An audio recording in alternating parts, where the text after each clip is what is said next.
ఉద్యోగిని TTD board member Naresh బూతులు తిట్టిన వ్యవహారంలో చర్యలు కోరుతూ ఉద్యోగులు రెండవ రోజు కూడా తమ నిరసన దీక్షను కొనసాగించారు. తిరుపతిలోని టీటీడీ పరిపాలనా భవనం ఎదుట ఫ్లెక్కార్డులు ప్రదర్శిస్తూ మౌన దీక్ష చేశారు.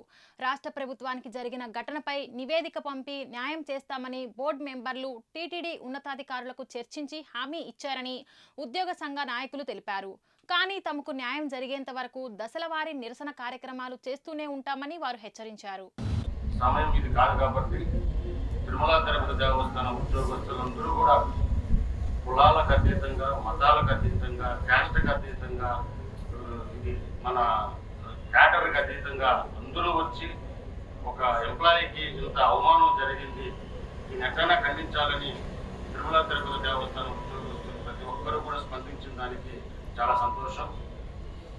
మన బోర్డు మెంబర్ భానుప్రకాష్ రెడ్డి గారు వచ్చి మాట్లాడడం జరిగింది. దాని తర్వాత